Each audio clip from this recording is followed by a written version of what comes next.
संदीप माहेश्वरी से विवाद के बाद से ही विवेक बिंद्रा की मुश्किलें खत्म नहीं हो रही हैं, क्योंकि विवेक बिंद्रा पर उनकी पत्नी यानिका ने नोएडा के सेक्टर 126 थाने में एफआईआर दर्ज करा दी है। नमस्कार दोस्तों, मैं नीरज सिंह माधौरिया। आज हम बात करेंगे क्या है पूरा मामला, और आज का सबसे इम्पोर्टेंट क्वेश्चन जो विवेक बिंद्रा अपनी मोटिवेशनल वीडियोज में दिखते हैं, क्या वो रियल लाइफ में इसी तरीके के हैं, स्त्री का सम्मान करने वाले? आज बड़े दिल से आपसे बात करना चाहता हूं। बहुत दिनों से मैं बात सोच रहा था कि हमारा देश में ऐसी तकलीफ है क्या कि देश एक्चुअली ग्रो नहीं कर पा रहा। One of the biggest reason कि 48% महिलाएं जो हमारे देश में हैं, उनके ऊपर किसी ने कभी सोचा नहीं, जिनको नीचे डाउन प्ले करके देखा जा रहा है। उनको काम क्या सिखाते हैं? तू बिस्तरा लगा, खाना बना, जूते पॉलिश कर घर में बैठ के। पोर्ट के मामले में आज औरत को नीच रूप में देखा जा रहा है। अरे नीच देखने वालों, आप अपने देश, अपने घर को नीच कर रहे हो उस समय। क्यों? क्योंकि ना तो देश आगे बढ़ रहा है, ना आपका परिवार आगे बढ़ रहा है। मानसिकता की दिक्कत है। इमोशन और पैशन की स्ट्रेंथ औरतों में पुरुषों के मुकाबले ज्यादा होती है, जिसके कारण उनका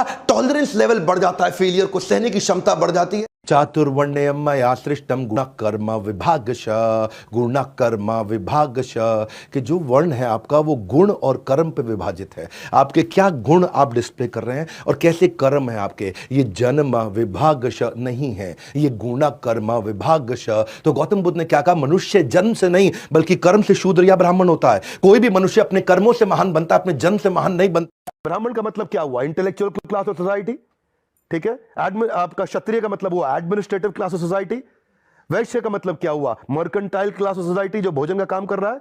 शूद्र का मतलब क्या हुआ? असिस्टिंग क्लास ऑफ सोसाइटी, जो असिस्ट करने में बहुत बढ़िया है। He can be -1 but he can not be number 1 and but he will do fantastic work. कुछ लोग असिस्ट करने में बहुत बढ़िया, उसको लीडर मत बनाओ भैया, दिक्कत करेगा वो आदमी, क्योंकि वो अपने आप डिसीजन नहीं लेता, लेकिन डिसीजन को एग्जीक्यूट बहुत अच्छे से करा सकता है। एक आदमी स्ट्रैटेजी का, एक एग्जीक्यूशन का है। एग्जीक्यूशन और स्ट्रैटेजी को आपस में इंटरचेंज करोगे तो पूरी सरकार का नाश हो जाएगा और पूरे देश का नाश हो जाएगा। आप जो पढ़ते हो उसे अपने जीवन में ना उतारा जाए तो ऐसी पढ़ाई का कोई मतलब नहीं है। लिखे हुए ग्रंथों को रट लेने से आपके चरित्र में बदलाव नहीं आता, जब तक कि उन ग्रंथों में लिखी हुई अच्छी बातों का आपके द्वारा पालन ना किया जाए एवं व्यवहारिक जीवन में उन बातों को लागू ना किया जाए। छुआछूत नहीं करनी चाहिए, छोटे बड़े में अंतर नहीं करना चाहिए, जातिवाद नहीं करना चाहिए एवं स्त्रियों को सदा सम्मान करना चाहिए। इस तरीके की बातें अगर आप एक मोटिवेशनल स्पीकर बनकर दूसरों को समझाते हैं, लेकिन अपने निजी जीवन में इस तरीके की बातों का पालन नहीं करते, इनका सम्मान नहीं करते, तो आपको कोई अधिकार नहीं है गीता, कुरान एवं बाइबल जैसी पुस्तकों की वकालत करने का। ये सारी बातें so called motivational speaker Vivek Bindra के बारे में बोली जा रही हैं, जिसने अपनी पत्नी के साथ मारपीट कर यह साबित कर दिया कि विवेक बिंद्रा एक खुलजा हुआ इंसान तो कतई भी नहीं है। आइए जानते हैं क्या है पूरा मामला। विवेक बिंद्रा पर उनकी पत्नी यानिका ने नोएडा के सेक्टर 126 थाने में एफआईआर दर्ज कराई है, जिसमें कहा गया है कि 7 दिसंबर को बिंद्रा एवं उनकी मां प्रभा के बीच में एक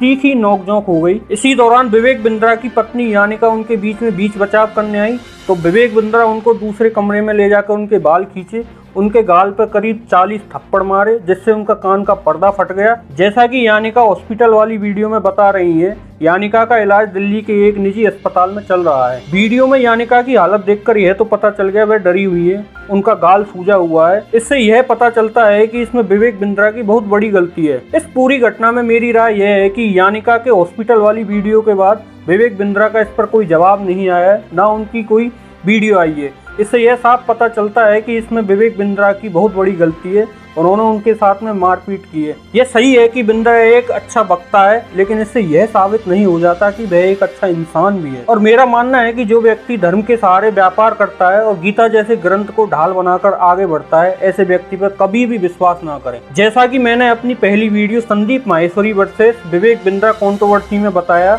कि विवेक बिंद्रा का गलत टाइम आ गया है या आने वाला है, वो गलत टाइम आ गया है, क्योंकि विवेक बिंद्रा ने स्टूडेंट एवं गरीब बच्चों का पैसा खाया है, उनकी बददुआ तो लगेगी। धन्यवाद दोस्तों। इसी प्रकार की इंफॉर्मेटिव वीडियो देखने के लिए मेरी वीडियो को लाइक करें, शेयर करें, चैनल को सब्सक्राइब करें। जय भीम, नमो बुद्ध।